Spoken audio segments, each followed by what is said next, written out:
জি, আমার নাম মোহাম্মদ নুমান। নোমান, জি। বয়স কত ভাই? আমার বয়স 28 বছর। 28 বছর। জন্ম জেলা কোথায়? জন্ম জেলা শরীয়তপুর। শরীয়তপুর থেকে এসেছেন আপনি আজকে, না? জি। আচ্ছা, ঠিক আছে, বলেন, নোমানের গল্প শুনবো আমরা। আমার ছোটবেলা থেকে বলি, আমার ছোটবেলায় আমার মানে দাদি আর আমার নানি দুজন আপন বোন ছিল, ঠিক আছে। তার কোনো ভাই ছিল না, তাই বাড়িতে যত সয় সম্পত্তি দুই বোনেই পাইছে। আচ্ছা। তো এক বাড়িতেই পাইছে। তো ওই সম্পত্তির লোভে আমার দাদি আর কি আমার আব্বুরে আমার নানি বেতন বিয়ে করাইল বোনের মেয়েকে। তো বিয়ে করার পর আমার আব্বুর আগে এক রিলেশন ছিল, ঠিক আছে। আব্বুর আগে এক রিলেশন ছিল, এই কারণে আম্মুর উপরে সবসময় একটু নির্যাতন করতো, ঠিক আছে। আর আব্বু অনেক হ্যান্ডসাম ছিল, আম্মু হলো কালো ছিল, এই কারণে সবসময় নির্যাতন করতো। তো এক পর্যায়ে দেখতে দেখতে আর কি তাদের সংসার ওইভাবেই টানাপোড়েনের ভিতর চলে। তাই আমার আব্বুর ছোট একটা বড় একটা মেকারের দোকান ছিল আগে, ওই যে রেডিও, ট্যাপ, ওয়াকম্যান এগুলা ঠিক করাইতো বাজারে, ঠিক আছে। তো ওই দোকানে আমি প্রায় টাইমে ভাত নিয়ে যাইতাম, প্রতিদিনই ভাত নিয়ে যাইতাম। তো গেলে দেখতাম কি আব্বু ওখানে পয়সা পয়সা আর কি ঠিক করে, ভালো টাকা ইনকাম করে। কিন্তু ভাত নিয়ে যাইতাম, কোনোদিন খাইতো কোনোদিন খাইতো না। তো মাঝে মাঝে ওই তেলের বোতল নিয়ে যাইতাম, চাউলের লিগে যাইতাম, এগুলার লিগে গেলেই ধমক দিত, ঠিক আছে। এগুলো দিত না, ধমক দিত। আর বাড়িতেও তেমন একটা আসতো না, কোনোদিন আসতো কোনোদিন আসতো না। আবার দোকানে দেখতাম ওই যে তাতাল গরম করে, আগে তো চুলায় গরম করতো, কারেন্ট ছিল না, ওই চুলায় দুধ দিয়া কি জানি শিরা রাইন্দা খায়, ওই ভাতও খায় না। আচ্ছা। আবার ভাত নিয়ে চলে আসতাম, আচ্ছা। ঠিক আছে। ধমক টমক দিত, তো বাজার সদাই তেমন দিত না। আমরা অনেকদিন খুব কষ্টভাবেই চলছি আর কি, কষ্ট করে চলছি। তো মামা আমাদের অনেক হেল্প করতো, আমার মামা নানি বাড়ির তো অনেক হেল্প করতো। এই কারণে আর কি না খায়া কোনোদিন থাকা পড়েনি জীবনে, মানে 4-5 দিন না খায়া রয়েছিলাম লাইফ আর কি, ওই টানাপোড়েনের ভিতরে। পরে মানে ওখান থেকেই আমাদের বাড়িতে আমার এক ফুফাতো ভাই আছে, ওরা আমাদের বাড়িতে থাকে। আর আমার আব্বুর ভাই ডাকছে আর এক ফুফু আছে, ঠিক আছে। তাদের 4টা পোলা, তারাও আমাদের বাড়িতে থাকে। তো থাকলে করতে নাকি আমরা 2 ভাই ছিলাম ছোট। তো আমাদের 2 ভাইরে মানে সবসময় প্রায় সামান্য কিছু বিষয় নিয়ে মারতো। কে মারতো? ওই ফুফাতো ভাইরা, ফুফাতো ভাই মারতো। আচ্ছা। ওরা মারতো, আমরা পারতাম না। আমার ভাই কিন্তু বড় ছিল, তাও ওর সাথে পারতো না, কারণ ওদের গায়ে অনেক শক্তি ছিল। আর ওরা হলো জনসংখ্যায় বেশি। আর আমার দাদিও ওদের পক্ষ করতো, আচ্ছা। আমাদের পক্ষ কখনো করতো না। ওকে। আর আমাদের খুব মারতো। আমার ভাইয়ারে বেশি মারছে, আমারে খুব কমই মারছে। ভাইয়ারে প্রচুর মারতো। পরে মনে করেন এরকম ভাবে চলতেছে চলতেছে, তাই এর মাঝখানে আমি স্কুলে পড়ি তখন ক্লাস 3-তে। তখন আমি চিন্তা করলাম যে সংসারে অভাব সবসময় দেখি, টানাপোড়েনের ভিতর থাকে। তাই আমার ফুফাই আবার বললো কি তার বিড়ি ফিল্ডে আগুনের কাজ আছে 4টা, ঠিক আছে। আমাকে বললো কি কাজে যাবি, আমি বললাম তাই লন। তাই আমি ছোটবেলা থেকে আলু ভর্তা খাইতে পছন্দ করতাম, তা কইতো যে খোলায় গেলে আলু ভর্তা খাইতে পারবো। তো নিয়ে গেল সে খোলায়। তখন আমি ক্লাস 3-তে পড়ি, বুঝলেন তো, বয়স একদম কম। জি। তো ওখানে আমি কাজ করি, ইটের বাটা হইলো 1-1.5 মণ ওজনের কয়লার ঘর।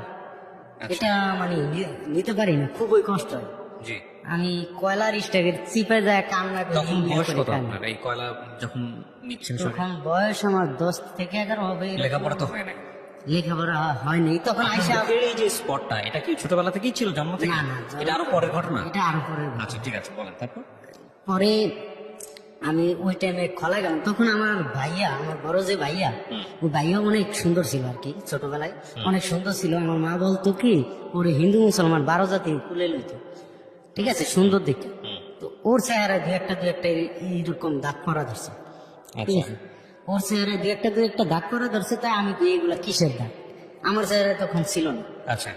তখন চিন্তা ভাবনা করতে করতে ওর এই দাগগুলা এক সময় চোখেও নিছে, মানে চোখের ভিতর ছানি পড়িয়ে গেছে। এই ছোট ছোট ছোট ছোট স্পট গুলো, হ্যাঁ, চোখের ভিতর ছানি পড়িয়ে গেছে। তাই হ্যাঁ, ওরে চোখ থেকে অপারেশন করলো, ঢাকায় নিয়ে একবার অপারেশন করে ওষুধ মষুধ নিল। মুখের লিগেও কিছু দেখাইছে ডাক্তার, কাজ হয়নি। পরে আমার তখন কোনো সমস্যা ছিল না। তো আমি চিন্তা করলাম যে যা খলায় যাই। তো খলায় গেলাম, কাজ করলাম, কাজ করিয়া 2 মাস 24 দিন কাজ করিয়া আসছে। সেখান থেকে আসার পরে মানে আমার ফুবাই আমার 200 টাকা অ্যাডভান্স দিছিল ফার্স্ট, আর আসার পরে আমার বললো কি একটা ফোন দিয়েছে আর কয় 700 টাকা দেনা আছে তুই। যাই হোক 2 মাস 21 দিন কাজ করে আয়া আমি 3D-তে পরীক্ষা দিয়া এই 4-এ উঠলাম। আচ্ছা ঠিক আছে, 4-এ উঠিয়া আইসেই দেখি বার্ষিক পরীক্ষা। তখন আমি পরীক্ষাই দিলাম, 3 দিন পরে বার্ষিক পরীক্ষা দিলাম। আচ্ছা। পরীক্ষায় ভালোই রেজাল্ট করছি। পরবর্তীতে এরকম চলতেছে, কয়েকদিন পরে আবার মানে খোলা সিজন আসলো, 6 মাস পরে তো খোলা সিজন। তো খোলা সিজনে আমি আবার খোলায় গেলাম। এবারে আমার কাকাই আমার নিয়ে গেছে, তো কাকার লগে খোলায় গেলাম। খোলায় যাই ওখানে কাজ করতেছি, কাজ করিয়া এই বছরে ওখান থেকে আসছি। তখন হবে যখন কাজ শেষ হয়েছে সেদিন এই শেখ হাসিনা প্রথম পাশ করছে, ইলেকশন হয়েছে। আচ্ছা, ওই সময় কথা বলতেছি। হ্যাঁ, সমস্যা হ্যাঁ। সময় ইয়ে নাই। তখন ওই সময় আসছি, আইসা আবার ফরিদপুর পরীক্ষা দিয়ে 5-এ উঠলাম।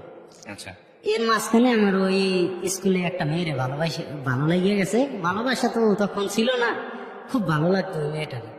তো তখন ওই মেয়েটার সাথে কথা বলতাম, ই করতাম। এক পর্যায়ে মেয়েটার সাথে আমার দ্বন্দ্ব হয়েছে। দ্বন্দ্ব হওয়ার পর থেকে আমিও স্কুল ছাইড়া দিছি, আর ওরও বিয়ে হয়ে গেছে। ঠিক আছে, তারপরে আমাদের এইভাবে চলতেছে। তখন থেকেই আমার নাক মুখে আর কি ছোট ছোট কিছু কিছু তিল দেখা যায়, মানে তিল না, প্রথম বরণ উঠে। আচ্ছা বরণ উঠলে ওইটা ফুটলে হ্যাঁ। পরে আস্তে আস্তে তিল কালো হয়ে যায়। আপনার পরিবারের কি আর কারোর ছিল আপনার ভাই ছাড়া? না, আমার ভাইয়েরই আর আমার, আচ্ছা। আর কারো কোনো নাক মুখে একটু এটা বরণ হয়। আচ্ছা তারপর তো পরে ওখান থেকে মানে আমার নাক মুখে এই অবস্থা দেখে আমি চিন্তা করলাম যে কি করা যায়। আমার নাক মুখে উঠতেছে, তাই তখন ডাক্তার দেখানি এরকম একটা ইয়া ছিল না, এবিলিটি ছিল না। পরে আমি ওই বিড়ি ফিল্ডে আইতেছি। তো এর মাঝখানে আমি এক জায়গায় যাই, বিড়ি ফিল্ডে যাই আর কি ভয় পাইছিলাম। যে কোনো কারণে এক জায়গায় ভয় পাইছিলাম, প্রচুর ভয় পাইছিলাম। ওই ভয়ে মানে আমার খুব একটা বাজে রোগ হয়ে গেছে। তো আমি প্রায় পাগলের মতন হয়ে গেছি, মাথার লাড়ুয়া করিয়া ফেলাইছে, ইয়া করছে। পরে আমি ওই ভয়ে বাড়িতে গেছিলাম। তো বাড়িতে যায় 2 দিন রয়েছি। 2 দিন থাকার পরে আমার মা বলতেছে খালি চাল নেই, ডাল নেই, এই নেই, সেই নেই। তো আমি ছোটবেলা থেকে কামাই করে পুরো সংসারটা আমি, আমার বাপে দেখেন এত সংসার। আমার বড় ভাই বিয়া করে আলাদা হয়ে গেছে। ঠিক আছে, পুরো সংসারটা আমি একাই টানি। তো আমি 4 দিন অসুস্থ হয়ে রয়েছি।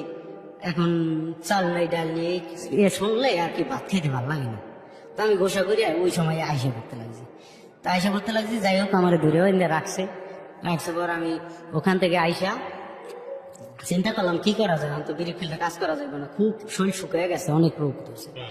তা আমার এক বোন জামাই আমার দুলাভাই কইলো দারোয়ানি চাকরি করবা। তা আমি ওই বয়সে দারোয়ানি চাকরি লইছি। কত বছর বয়স তখন? তখন বয়স এরকম 18, মানে 16 কি 17 হবে। এটা কোন জেলাতে দারোয়ানি চাকরি নিয়েছেন? দারোয়ানি চাকরি লইছি উত্তরা। হ্যাঁ, তারপর উত্তরা দারোয়ানি চাকরি লইছি, এস কোম্পানি থেকেই দিছে আমাদের। তো দারোয়ানি চাকরি লইছি, ওখানে দারোয়ানি চাকরি করতেছি। তো ওখানে করার পর ওখান থেকে 1 মাস পর ট্রান্সফার করলো আবার এই মালিবাগ মৌসা। ঠিক আছে, এখানে আসলাম, এখানে এসে করতেছি। তো ওই দারোয়ানি চাকরিতে হয় না 6,000 টাকা বেতন। তা এটা দিয়ে আমার সংসার কেমনে আমি চালাম। তো এই কারণে পাশাপাশি আমি আবার আগে প্লাস্টিক কারখানায় কাজ করতাম, এই যে প্লাস্টিকের জন্না শাওয়ার বানাই এগুলো। তো ওখান থেকে আমি কিছু কলাই না এই মার্কেটে সেল দিই। মানে দারোয়ানি চাকরি তো আমরা 2 শিফটই তো। তা ওই 8 ঘন্টা ডিউটি থাকে, যে একদিন 16 ঘন্টা। যেদিন 16 ঘন্টাও দিন পারি না, আর যেদিন 8 ঘন্টাও দিন মানে মার্কেটিং করি। করে দেখা যায় ওখান থেকে আমার ভালো ইনকাম হয়। আমি মাসে 8-10 হাজার টাকা বাড়ি পাঠাতে পারি, নিজে খায়া দেয়। আর ওখানে তো 6,000 টাকা বেতন, 8-10 হাজার টাকা বাড়ি পাঠাতে পারি। তাই এইভাবে আমার চলতেছে। হঠাৎ করে আমি একটা ঈদে আমার ছুটি দিব না, তারপর আমি ছুটি নিয়ে মানে আমি জোর করে দেশে গেছি, তাদের না বলে দেশে গেছি। 3 দিন রয়েছি, 3 দিন পর আইসি বেতন কয় তোমার চাকরি আর নাই, তোমার লাগবে না, তোমার যাইতে না বলছি, তুমি গেছো। তখন চাকরি নেই, কি করব। তখন এখান থেকে আমি গেলাম আবার ওই কারখানায় গেলাম। কারখানায় যাইয়া এখন মেশিন চালাম, এরকম না, মার্কেটে মালের অর্ডার দিছে। তো মার্কেটে মাল দিয়ে গেছি। তো শুধু মার্কেটিং করে এখন পোষে না। মানে আগে তো চাকরি ছিল, চাকরিতে থাকা খাওয়া হইতো, এখন ঘর ভাড়া দিয়ে আর কি পোষে না। পরে আমি কি করবো, ওখান থেকে আমি সেই সময় খুব খারাপ দিন গেছে। যাই হোক এই সময় রক্ত বিক্রি করছি আমি খুব কষ্টে, নিজের শরীরে রক্ত বিক্রি করছেন? নিজের রক্ত বিক্রি করছিলাম ওই দিনটাই। তাই সেই সময় রক্ত বিক্রি করা মানে আমার পয়সার অভাব ছিল? হ্যাঁ, আমার খুব অভাব ছিল তখন। এটা আমার বাড়িতেও জানে না, আজও জানে না, আমি কোনো কিছুই বাড়ি থেকে বলি না। আচ্ছা। পরে যাই হোক এরপরে আমি কারখানায় কাজ দিলাম, মার্কেটিং সাইডে দিলাম, কারখানায় কাজ দিলাম, কারখানায় কাজ করতেছি আবার 6 মাস পর ওই বিড়ি ফেলছি। আমাদের প্রধান কাজ হলো আগুনের কাজ। আমাদের অঞ্চলে মানে কোনো নাই, তেমন একটা মিল ফ্যাক্টরি নাই যে মানুষ চাকরি বাকরি করে। যেই কজন ঢাকা থাকে এই কজন ঢাকাই, আর যারা দেশে থাকে এরা ওই খলায় করে 6 মাস, আর 6 মাস বেকার ঘুরে পড়ে। ঠিক আছে। আর দেখা যায় কিছু লোক পানের ঘরে কাজ করে, কারণ কোনো ইন্ডাস্ট্রি নাই। পুরো শরীয়তপুর জেলার মধ্যে তো ইন্ডাস্ট্রি নেই, এখন নতুন করে হতে পারে আর কি। পরে কিছু করার নাই, এই কারণে আমি ওই 6 মাস ওই ব্রিক ফিল্ডে করে আসি, 6 মাস কারখানায় করি বা অন্য অন্য কাজ করি, কারখানায় বেশি করি। তো এইভাবে চলতেছে। তো এর মাঝখানে নৌসিন্দি খোলাই গেছি, একটা খোলাই এটা খোলাই কাজ করতেছি। তো কাজ করার পর আমার এক বন্ধু আমার ফোন দিয়ে একটা মায়ের নাম্বার আছে ফেসাল, এই মায়ের নাম্বারে তুই এই মায়ের নাম্বারটা আমার ব্লক মারিয়া দিছে। আমি একটু কথা কইছি, ব্লক মারিয়া দিছে, দেখ তো তুই কে, আমার কল দিয়ে একটু বকা দে। তাই এই জন্য আমার নাম্বার দিছে। তো আমরা বিরিক ফিল্ডের পোলাপান চ্যাঙ্গর পোলাপান একটু ইয়া করো, তো কথাবার্তি কইতেছি, মানে ফোন দিছি মতন কথাবার্তি করতেছি। আর মায়ের বয়সটা অনেক সুন্দর লাগে, ঠিক আছে। এই কারণে আমি কথা বলতেছি। আমি প্রথমে প্রপোজ করলাম, মানে 2 দিনের দিনে প্রপোজ করলাম, রাজি হয়ে গেল পর আমি হইলে ইয়ার কি করতেছি।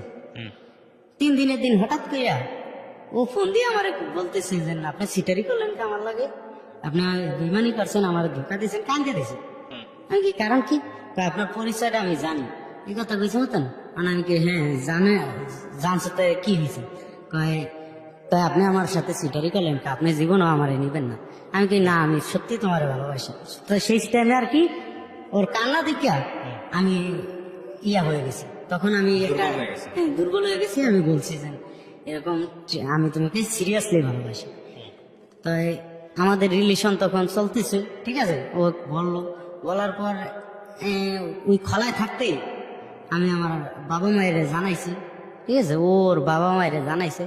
তা আমার বাপ মায় দেখতে গেছে, মায়া পছন্দ হয়েছে, ওর বাপ মায় আমার বাড়িতে আইছে, হ্যাঁ গো সবার পছন্দ হয়েছে, ঠিক আছে।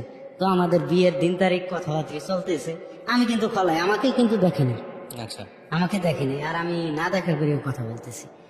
তো পরে আমি আসছি পরে আমার এই বাড়িতে নিয়ে গেছে পরে। যাই হোক আমাদের বংশটা আবার একটু আগে বললে নাই, আমাদের বংশটা একটু বড় বংশ, ঠিক আছে। মানে বংশের নাম আছে, আগে চেয়ারম্যানই করছে তো আমাদের গোষ্ঠীর ভিতরে, আমার দাদা চেয়ারম্যান ছিল, এই জন্য বংশের একটু নাম আছে। তাই সবাই ওই নামে চিনি। আমাদের আর কি তেমন একটা চিনে না, কিন্তু ওই নামটা জানে, আমাদের বাড়ি এই বাড়ি। ওদের পছন্দ হইলো, পরে আমি গেলাম হেবাইতে দেখা করতে। প্রথম আব্বুরে পাঠাইছি মিষ্টি লয়ে, পরে আমি নিজেই গেছি, যাই দেখা করলাম। দেখা করিয়া ভালোই লাগলো। আসছি, আমার প্রধান গার্জিয়ান আমার নানা নানি, কারণ আমার বাপে তখন এখানে চাকরি করে, আমার বাপে এখনো একটা দারোয়ানি চাকরি করে, ঠিক আছে। এখানে ওই গ্যান্ডারি একটা দারোয়ানি চাকরি করে আমার বাপে।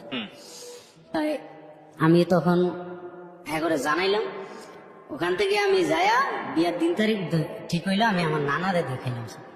পরে নানাই কইতেছি কি, এই মায়া নিলে আমাদের নানি বাড়ির কাছে তো, বলে আমাদের প্রেস্টিজ নষ্ট হবে, কারণ মায়ের বাপে আগে চুটপটি ব্যস্ত বাজারে, দেখা যায় একটু ইয়া। তাই চিন্তা করলাম যে সংসারে লেগে জীবনে কিন্তু আমি অনেক কিছু সেগুলো বেসতেছি কি জান। তারপরে আমি ওই তার কথা মতন আর কি আমি যাই হোক খাই কইছে, আর ইজ্জত নষ্ট হইব, আমি একটু ডিল দিয়ে দিলাম, ঠিক আছে। আর ওরাও আমাকে দেখার পরে কেমন জানি একটু ডিল দিয়ে দিল ওরাও। তখন আমাদের এটা, তখন আপনার চেহারার কি অবস্থা? চেহারা আমার পুরো এখন খারাপ, মানে ওই সময়টাতে চেহারা পুরো খারাপ? পুরাই খারাপ। আচ্ছা, এরকম। এখানে একটা জিনিস বলে নি প্রিয় দর্শক এবং শ্রোতা, ওর যে চেহারার যে স্কিনের যে ফোটা ফোটা বিষয়টা, আমি ডেফিনেটলি ওর ছবিটা আমি দিব না ফেসবুকে, আপনাদের শুধু একটু বর্ণনা করে বোঝাচ্ছি। এটা ওর জীবনে অনেক বড় ইম্প্যাক্ট তৈরি করেছে, হ্যাঁ। সো যে কারণে আমি বারবার এই কোশ্চেনটা করছি ওকে। হ্যাঁ বলেন, তারপর? এই তারপর ঢিল দেওয়ার কারণটা কি ছিল? এটা আপনার ফেসের এরকম অবস্থা থেকে নাকি অন্য কোনো কারণ? ফেসের অবস্থা থেকেই আমার মানে প্রথমে আগ্রহ দেখাইছিল আমার বংশমর্যাদার দিকে তাকায়, পরে যখন আপনাকে আমাকে দেখে আর দেখছে পছন্দ হয় না। আমাকে দেখে একটু নার্ভাস। ওকে। তো পরবর্তীতে আমার মায়া আবার কইতেছে কি কয়টা অন্য মায়া দেখি, ঠিক আছে, আমার মায়া হেরাও ঢিল দিছে কেমন জানি, তো কইছে অন্য মায়া দেখি, আমি কি দেখে, তো অন্য মায়া দেখতেছে, এক জায়গায় মায়া দেখাইছে, মায়া দেখাইয়া আমার কয় দেখতে যাই যা, তাই আমি দেখতে যাবো, আমার সাথে কিন্তু কেউ নেই, আমার বাপ চাচারা কেউ নেই, আমার মামায়, আমার নানায় আর আমি, ঠিক আছে, আর আমার এক মামি, তাই যাইতেছি। তাই সবচাইতে কি কষ্ট লাগে কি দিয়ে ভাই, আমি যখন যাই বাজারে যাই মিষ্টি লই, তখন আমার সামনে আমার ভাই দাঁড়ানো, আমার থেকে অল্প একটু দূরে, ভাইয়া কিন্তু আমাকে দেখে নাই, কিন্তু আমি দেখতেছি। কিন্তু ওই জায়গায় আমার ইচ্ছে হয়েছিল যে আজকে আমি এরকম একটা জায়গায় যাইতেছি, আমার মায় বলছে মায়া পছন্দ হইলে এই রাইতেই বিয়ে করাই তুমি, ঠিক আছে, এই রাত্রেই বিয়ে করাই ফেলাবি, এই কথা বলে দিছে মামারি। তাই আমি এমন একটা ডিসিশন নিতে যাইতেছি যেখানে বিয়ে হয়ে যাইবে, অথচ আমার ভাই সামনে দাঁড়ানি, কিন্তু আমি আমার ভাইকে কইতে পারি না। এটা না পারার কারণ, সেদিন আমার অনেক কষ্ট লাগছে, না পারার কারণ আমার সবাই না কইছে, যদি তুই তোর বাইরে লয়ে যাস তা কইব যে ওর বাইরেও এরো বড় এরো, মানে যায় আমরা একটা কথা বলবো যে ওর চেহারা এটা বড় নড়ছে, কয়দিন পর যাইবো গা। কিন্তু তোর বাইরে দেখলে তো কইব এটা বংশ থেকে গেছে, রাইট। তারপর? ঠিক আছে, এই কারণে আমার ভাইয়ার আমি কইতে পারতেছি না।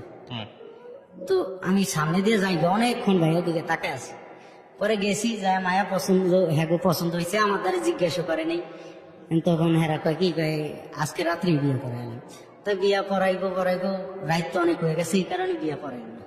সেদিন রাত্র 2টার দিকে আমি আইসা পারতেছি, পরে আমি না আইসা নানার লাগে আর মামার লাগে কইলাম যে একবারও কি আমার জিজ্ঞেস করছেন মায়া আমার পছন্দ হয়েছে নাকি, ঠিক আছে।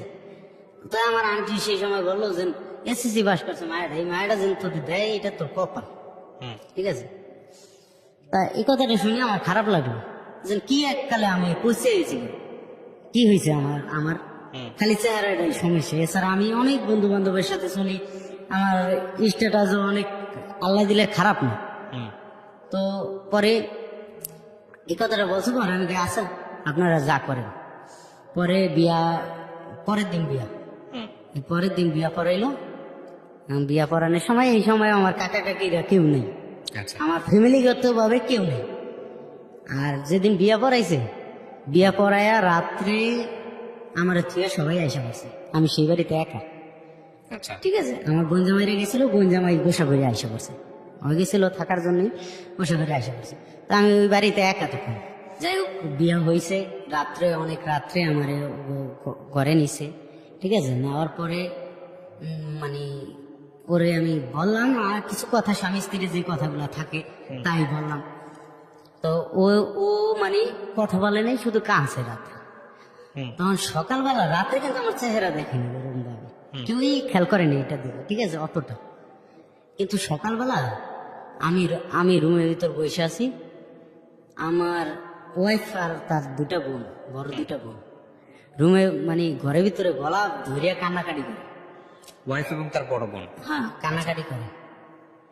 তখন আমার কাছে খুব খারাপ লাগছে, এর মধ্যে ওর তাল হয়ে আছে তোমার মুখে এগুলা কি, ঠিক আছে। তখন আমি মানে খুব খারাপ লাগছে যে আমার এইগুলা নিয়ে কান্নাকাটি করে।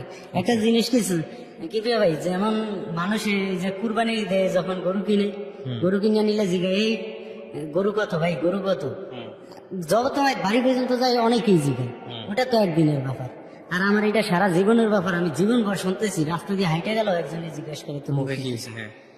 এরপরে যেখানে যাই সে অচেনা মানুষও জিজ্ঞেস করে মুখে কি হয়েছে, তখন কান্নাকাটি করে। তখন আমি বলছি কি কয় এটা কোনো ট্রিটমেন্ট করবো না, আমি কি ট্রিটমেন্ট আমি নিতেছি, আমি তখন ডাক্তার কুকা লিখতাম মানে এই পিজি হসপিটালে, ঠিক আছে। তার কাছে অনেক খরচ, আমি প্রায় 50-60 হাজার টাকা খরচ করছি এখানে এই বিড়ি ফিল্ডে কাজ করিয়া, ঠিক আছে। পরবর্তীতে সেখান থেকে যাই হোক ওই কান্নাকাটি করে, পরে আমি ওখান থেকে আয়সা করলাম আমাদের বাড়িতে, আয়সা ওরে আবার কলেজে দিয়েছি। পরের দিন সকালবেলা আর কলেজে যাবে, ইন্টারে পরে তখন কলেজে যাবে সকালবেলা, রাত্রে বিয়ে হয়েছে, সকালে কলেজে যাবে। আমাদের কিন্তু কোনো কিছুই হয়নি, স্বামী স্ত্রীর যে রিলেশন হয় না, তো কলেজে যাবে। আচ্ছা কলেজে যাইবো, তো আমি 200 টাকা ওর হাতে দিয়ে দিছি আর একটা ছাতা কিনিয়ে দিছি। দিয়ে আমি গাড়িতে উঠে ওকে দিয়ে আমি আমার বাড়িতে গেছি।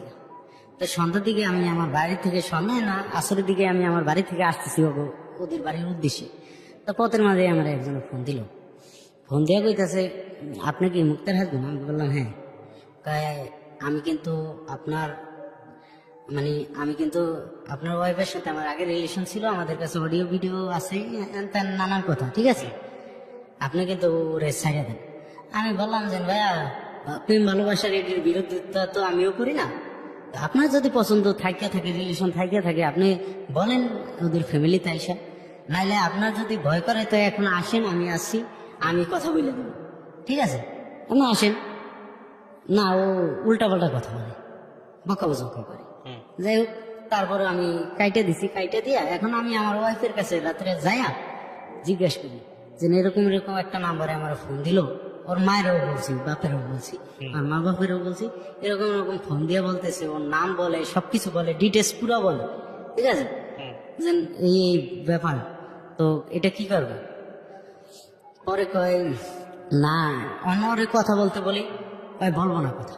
তো যাই হোক, হেরা ওই কথায় আমার কথায় কোনো গুরুত্বই দিল না। তো ওখান থেকে রাত্রে আমি রয়েছি, আমাদের কিন্তু তখনও ইয়া হয়নি, এবং কি স্বামী বিয়ের স্ত্রীর পরে সম্পর্ক যেটা, হ্যাঁ। 12 দিন পর্যন্ত স্বামী স্ত্রীর সম্পর্ক হয়নি, এক বিছানায় শুয়েছি, একসাথে শুয়েছি, ঠিক আছে। তো ও আমার কইতেছে কি আমার আগে রিলেশন ছিল, আমি যার সাথে রিলেশন করতাম সে ঢাকা থাকে, বিদেশে থাকে, ঠিক আছে, আমার আগে রিলেশন ছিল। তাই আমি বললাম যে তাই রিলেশন থাকলে তুমি জোর করে কি তোমার বিয়ে দিছে? কয় হ্যাঁ বহু জোর করে বিয়ে দিছে, এখন কি করতেছ? কয় এখন যা হওয়ার হবে। আমি কই না, আর 7 দিন পর আমার তোমাকে উঠায় নিবে, এখন যদি তুমি যাও কথায় উঠায় নেওয়ার এই খরচটা, আমরা গরিব মানুষ, এত খরচ করে তো আর লাভ নেই, উঠায় নিতে গেলে তো 50-60 হাজার টাকা খরচ, এত করে তো আর লাভ নেই। পরে বললে যে না আগে উঠায় নে, পরে বুঝবো না। পরে কি বুঝবা, আগে সিরিয়াস কথা বলো। এখন বলে কি, কয় আমার বিয়ে দেওয়ার কারণ কি জানো? কয় আমার ওই যে ভাবি চলে গেছে, আর বড় ভাই বউ চলে গেছে, যায় তার বড় ভাইয়ের নামে আর কি মামলা দিছে, নারী নির্যাতন মামলা দিছে। তো এই মামলার 2 নম্বর আসামি হয়, ঠিক আছে, এই কারণে ওরা ঝটপট বিয়ে দেওয়া, ঠিক আছে। তো ও এই কথাটা বললো, তখন বলো মতন এইসব কথা যদি আমি বাড়িতে বলি দিবি ভাই, হবে কি, আমার বাড়িতে হলো আমার আম্মুর উপরে সবাই আরোপ লাগাইবে, আমার ভাই বোনেরা সবাই বলবে যে মায়ে যে কারণ আগে একটা বোন বিয়ে দিছে, হেনে একটু যায় ঝামেলা হয়েছে, তো মায় মাতবরি করে একা দিছে, আব্বু ছিল না, ভাই ছিল না, কেউ ছিল না, তো মার উপরে আরোপ রাখবো, এই কারণে এই কথা আমি কার বলি না, আমি চুপ করে থাকি। তো আমার বাড়িতে ওরে উঠে আনলো, উঠে আনার পরও কিন্তু আমাদের ওই সম্পর্কটা হয়নি। তাই উঠে আনার পর ওরে করলেন কি, ওই এখন আইসা 2 দিন না যাইতে মানে ওই বোরকা করিয়া একদিকে যায় না, যখন একদিকে যায়, যাওয়ার সময় আমার মায়ের করে যায়, মা আমি একটু গেলাম, বা আমি আমাকে বাড়িতে যাই, বাজারে যাই, বোরকা পরার পরে খুব বলে। কিন্তু আমাদের গ্রাম অঞ্চলের রীতিনীতি আছে, একটা বউ যদি সংসার থেকে যায়, বাইরে কোথাও যায়, তা আগে শাশুড়ি অনুমতি নিবা, ওই জায়গায় যায়, মা আমি কি যাইতে পারি? যদি কয় যাও তাইলে বোরকা পরবো, ঠিক আছে, আর বোরকা পরিয়া কয় আমি যাই, তখন কি ওরে আটকায় রাখা যাইবে? এগুলা নিয়ে সংসারে মায়ে প্রায় টাইমই মন খারাপ করতো। আর মায়ে আমার বোনেরা নাস্তা বানাইতো, হয় ঘুম থেকে করতো 10টার দিকে, ঠিক আছে, রাত্রে ঘুমাইতো না, 10টার দিকে ঘুম থেকে করতো। তা আমরা এলাম গরিব মানুষ, আমরা কি এগুলা সহ্য করতে পারি, এগুলা দেখতে পারি? আর আমার মার কষ্ট ওইটা তো আমি মোটেও দেখতে পারি না। তা আমি সকালে ওরে জাগাই দিতাম, জাগাই দিলে উঠলে হয় কি গাড়ির উপর পড়িয়া যায়, আবার পাক্কায় গুলায়, মাথায় ঠিক রাখতে পারি না, মাথা ব্যথা করে, একদিন পেট ব্যথা করে, এই করে সে করে, নানান জিনিস। তো দেখতে দেখতে গায়ে হাত তুলি না, প্রথম গায়ে হাত তুলি না, দেখতে দেখতে দেখা যায় ওর ওই বাইরকে মামলাটা শেষ হয়েছে, মানে শেষ অন্তত হয় নাই, কিছুটা বাকি আছে, এর মধ্যে ওর বাইর লিগে মায়া দেখে। তো মায়া দেখতেছে, আমি ওখানে যাইতে আর নিষেধ করি মায়া দেখতে, কিন্তু আর যায়। তো একদিন আমার এরকম বলে কি, বলে চলো আমি একটু আমাকে বইতে যাই, আমার একটু গাড়িতে উঠে দিই। তো গাড়িতে উঠে আমি দিতে চাইতেছি লুঙ্গি পরা, আমাকে না লুঙ্গি পরিয়ে না প্যান্ট পরিয়ে, তো আমি প্যান্ট পরে গেলাম পর বাজারে গেছি মতন আমার গাড়িতে উঠেছে, উঠে কয় চলো আমার ওই নাগেরপাড়া বাজার পর্যন্ত দিয়ে গো। তাই না, বাজার পর্যন্ত গেলাম, পরে আমি দেখি কি একটা গাড়ি দিয়ে আমার শ্বশুরে আর আমার বাইরে আর আমার সম্বন্ধী আইছে, সাথে শালি আছে। তাই আর আইসে তখন আমার টান দিয়ে গাড়িতে উঠে লয়ে গেছে, অনেক দূরে গেছে, যায় মায়া দেখতে গেছে। সেখানে যায় আর কি, আমি মায়া দেখতে পছন্দ করি না, কি লেগে মায়া দেখাটা এখন তাই মামলা শেষ হয়নি, যদি ফিরিয়া কোনো ঝামেলায় আমি করিয়া যাই এই জন্য। কারণ নারী নির্যাতন মামলা, শিশু নারী নির্যাতন মামলা তো অনেক কঠিন মামলা, এই কারণে পরে সেখানে নিয়ে মায়াটা দেখাইলো। এখন সেখানে তো চুপ করে আমি আইসা পড়ছি, আইসা সবার ভাড়া আমি দিছি, ওখানে সবকিছু খরচ আমি করছি। পরবর্তীতে গাড়ি মানে আয়া বাড়িতে আইছি, যখন আমার বাড়ির সামনে আইছি তখন হয় আঁকতে পারে না, মাথা করে, হাত ব্যথা করে, আমার কয় কুলে লও, কুলে করে নাও, ঠিক আছে। ঘরের ভিতরে যায় জুতা পরা অবস্থায় আর বুরকা পরা অবস্থায় শুয়ে নিছে। আমার খুব খিদা লাগছে, আমি খাওয়া যাইনি। আরেক কথা, এখানে মায়া দেখতে গেলে তো আর খাওয়ায় না, হয়তো ফল ফলাদি খাওয়ায়, ভাত তো আর খাওয়ায় না। খিদা লাগছে মতন আমি কয়েকবার কিছু ভাত দাও, তো দেয় না। তখন আমি করলাম কি, নিজেই গ্যাসে আর কি একটা ডিম বাজ দিয়ে গেছে। তো এর মধ্যে আমার মায়া আছে, আমার মায়া কইতাছে, আমার বউ নাচতে নাচতে দেখলাম যে বাপের বাড়িতে যায়, যাওয়ার সময় কি আনন্দ করে নাচতে নাচতে গেল, এমন আয়া জুতাও খুলে হারতার নেই, বোরকা গায়ে দিয়ে হইয়া পড়ছে। আর আমার পোলায় ডিম ভেজা খাই, জীবন হয় এখন পর্যন্ত ভাত বাইরিয়া খাই নাই, আর ডিম ভেজা খাই, এই কথা কইছে। তাই এর মধ্যে আমার জিগায় কই গেছিলি, আমি কই মায়া দেখতে গেছিলাম, আমার বইনে জিগায় বড় আপু। তো বড় আপু এই কথা জিগানোর পর আর বলতেছে কি, আপু কইতাছে তুই মায়া দেখতে গেছে, তো বললি কি ওর ভাই তো মামলাই শেষ হয়নি এখন পর্যন্ত, আগের মামলা, ঠিক আছে। এতে আবার তুই মায়া দেখতে যাস, ঝামেলা করো যদি। এর মধ্যে ও উঠটা কইলো কি, চুপ, আমার ফ্যামিলির বিষয়ে কেউ কোনো কথা বলবে না, ঠিক আছে। তখন এই কথাটা আমি নিতে পারিনি, তখন আমি মানে ওই অবস্থায় 2-3টা লাগাইছি। বিয়ের কতদিন পরে গায়ে হাত তোলেন আপনি? বিয়ার প্রায় 6 মাস হবে, হ্যাঁ এরকম। তখন আর কি ওই বেদবিটা দেখে আমি লাগাইছি। পরে যাই হোক, ওর মায়ের ফোন দিল, বাপুরে ফোন দিল, মানে ওখানে কিছু হলে ওই বাড়িতে, ওদের বাড়িতে কলিং বেল বাজবে, ঠিক আছে। তো সবাই ফোন দিয়ে এটার করে। যাই হোক, ওই ঝামেলাটা পরে মিটে যাওয়ার পরে আমি ভালোই ফলা করতেছি। তো এর মাঝখানে আমি কুমিল্লা কাজে গেছি, আমার এক স্বাস্থ্য ভাই লাগে। তো ওই কাজের তো আমার স্বাস্থ্য ভাই করছে নাকি, মানে কিছুদিন কাজ হওয়ার পর ওর সাইড দিয়ে খোলা, ও 2টা খোলার লোক লয়ে পলায় আয় পড়ছে মতন নাম করে তো ফালাইতে হয়েছে ওখানে। তখন মানে আমরা চিন্তা ভাবনা করলাম যে কি করবো, আমরা কি চলে যাই, কোম্পানি কি আমাদের যাইতে দিব, আমাদের তো বাইরে থাকবো। তো এর মধ্যে কোম্পানি আমাদের ভালো ছিল, বুদ্ধিমান কোম্পানি, আইসা বাটার পেয়ে আসে মতন করে তোমাদের মিস্ত্রি তো চলে গেছে, এখন একটা কাজ করো, তোমাদের মধ্যে সিনিয়র মিস্ত্রিকে করে সবাই দেখাই দিল। আমরা যেহেতু 10 জন এক সিনিয়রিটিতে, ঠিক আছে, আমরা আগুন স্টাফ 10 জন থাকি, তো 10 জনের মধ্যে সিনিয়র আমি।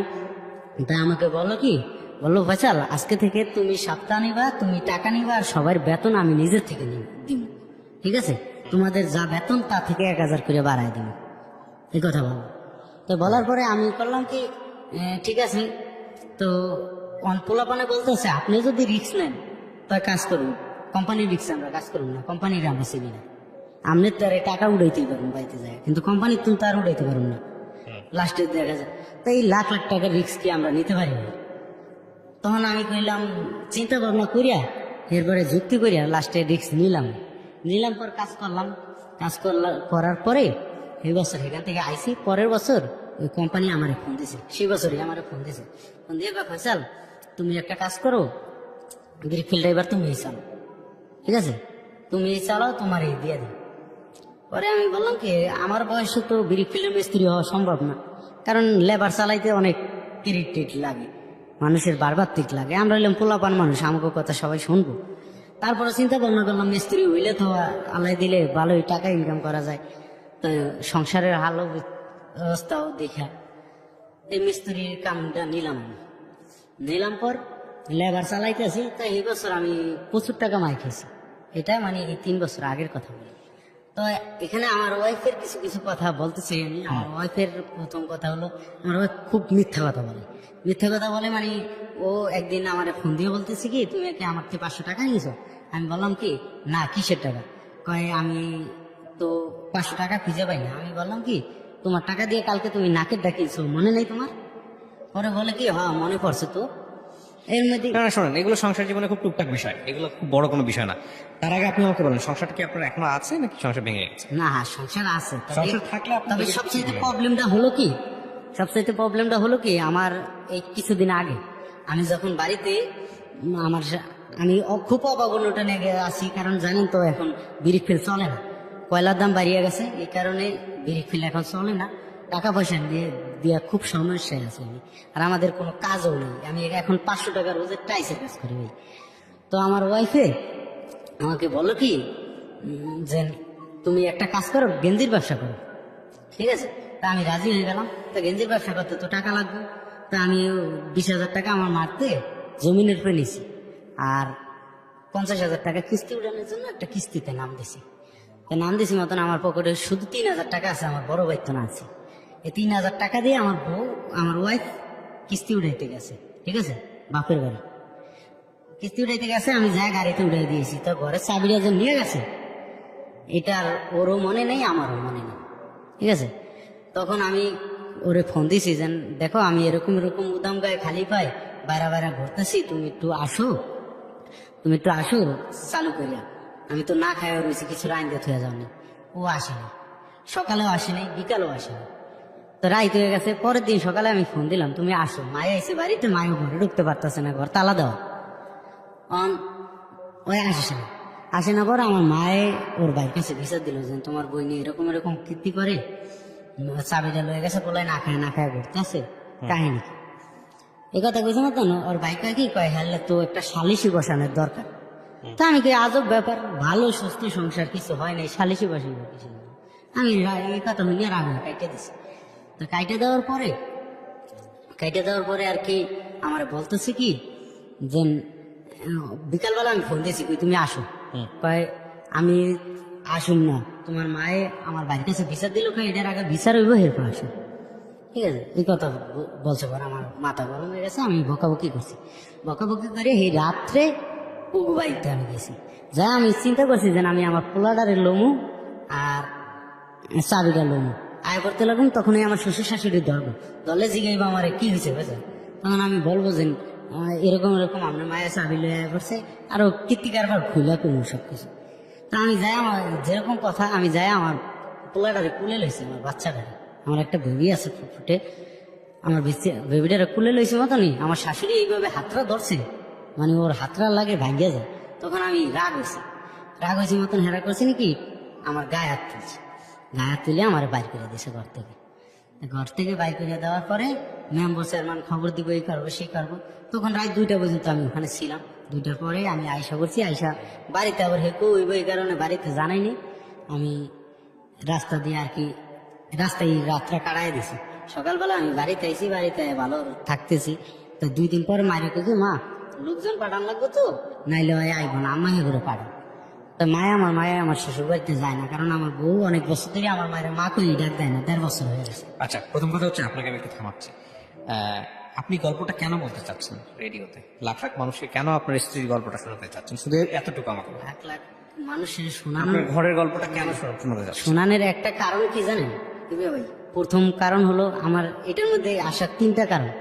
একটা সত্য কারণ হলো যে আমার এই মুখের দাগের কারণে, ঠিক আছে, আমার সংসারটা যে কোনো মুহূর্তে ভাঙিয়ে যাওয়ার একটা হুমকি। এটাই কি দাগটা? ঠিক আছে, হচ্ছে আপনি ডাক্তার কারণে যে না, আপনাদের এখানে আসার উদ্দেশ্যে অনেক সময় দেখছি অনেক কিছুর সায়েন্টিস্ট ডাক্তার আপনারা বলেন, ঠিক আছে। আর আমার এরকম কোনো গাইডলাইন নাই যে আমার একটা ডাক্তার দেখাবে।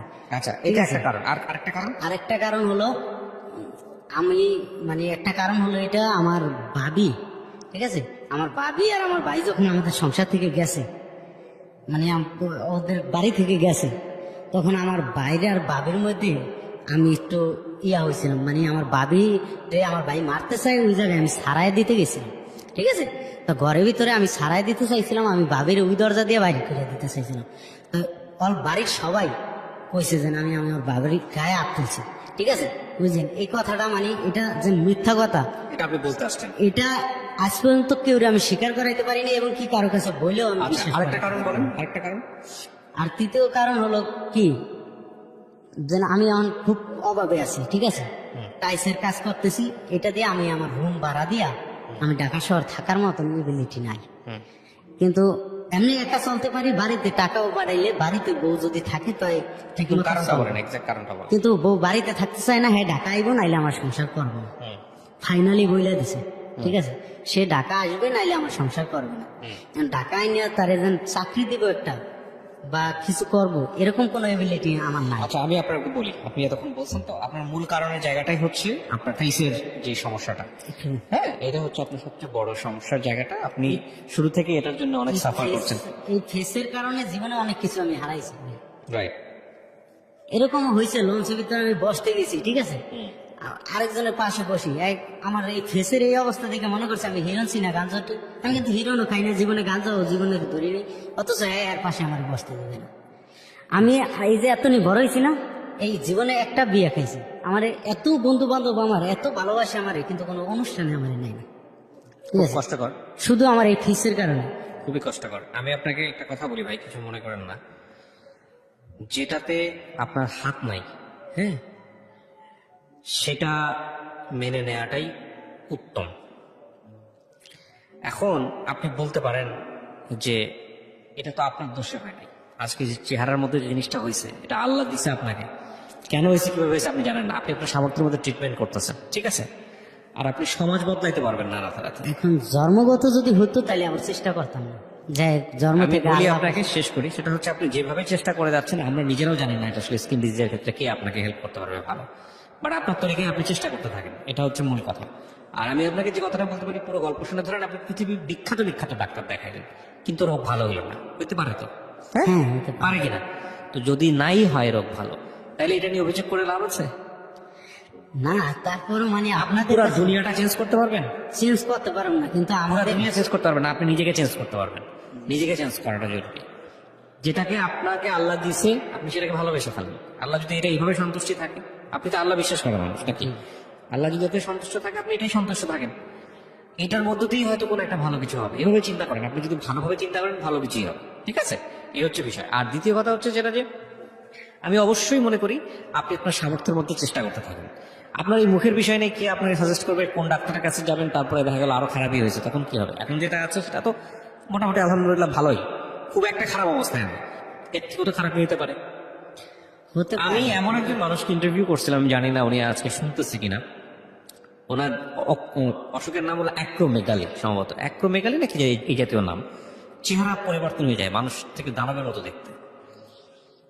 সে অবশ্য উল্টা ঘটনা, তার বউ পাইছে সে পৃথিবীর সেরা বউ, তার দৃষ্টিকোণ থেকে সবাই ছেড়ে যেতে পারে, তার বউ কখনো চাইবে না, কিন্তু আপনার ক্ষেত্রে অন্যরকম হয়েছে। এটাও একটা অভিজ্ঞতা। আমি আপনাকে নিরাশ করবো না, আমি আপনাকে বলি সেটা হচ্ছে আপনি চেষ্টা করেন, যেহেতু এখন পর্যন্ত এই জায়গায় আসতে পারছেন, বাকিটুকু আপনি পারবেন ইনশাল্লাহ। তবে ভালো ভাবলে ভালো হবে, এটা হচ্ছে বিষয়। আর আপনার মুখের এই দাগের জায়গাটা এত মেজর কোনো কিছু না যে আপনার চেহারা থেকে তাকানোই যায় না। এই যে স্যার আমার বেবি, আমার মাশাআল্লাহ, ইউ হ্যাভ বিউটিফুল। বাচ্চাগুলো আমাদের দোনো বাইরে বাচ্চাগুলো অনেক সুন্দর হয়, তাহলে আর কি চান? কিন্তু আমাদের এই চেহারার কারণে বা এই দাগের কারণে, ও বললাম না যে কুরবানির গরু একদিন মানুষে জিজ্ঞাসা করে যে দাম কত ভাই, আপনি কিন্তু avoid আমাদের করেন। সারা জীবন অ্যাভয়েড করেন। প্রিয় দর্শক এবং শ্রোতা, ওনার গল্প থেকে আমাদের শিক্ষণীয় একটা বিষয় আছে, সেটা হচ্ছে আমরা যেটাকে স্বাভাবিক ভাবি, তার বাইরে পৃথিবীতে অস্বাভাবিক অনেক ঘটনা আছে। সেটাকে দেখে আমরা এমনভাবে রেসপন্স না করি যাতে করে এই মানুষটা কষ্ট পায়, এটা মনে রাখবেন। কারণ আজকে আপনি যে অবস্থায় আছেন, কালকে আপনি যাকে অস্বাভাবিকভাবে নিচ্ছেন তার চাইতেও অনেক খারাপ অবস্থায় চলে যেতে পারেন, এটাও মাথায় রাখবেন। এবং সবসময় সবসময় নিজেকে আশীর্বাদ পুষ্ট ভাববেন যে কোনো সিচুয়েশনে, এই অর্থে যে আপনি যতটা খারাপ অবস্থায় আছেন তার চাইতে আরো অনেক অনেক বেশি খারাপ অবস্থায় চলে যেতে পারেন। সো আলহামদুলিল্লাহ ফর এভরি টাইম। আজকের মতো এই পর্যন্তই। এই গল্প থেকে অনেক কিছু শেখার আছে যদি আপনি সূক্ষ্মভাবে চিন্তা করেন। ও খুবই মার্জিনাল ক্লাসের একটা মানুষ, কিন্তু ওর জীবনের এই যে কষ্টগুলো, বিয়ের আগে থেকে শুরু করে বিয়ের পরে এবং তারপর বিভিন্ন রকমের স্ট্রাগল, তারপরে শুধুমাত্র এই চেহারার কিছু ছোপ ছোপ দাগ,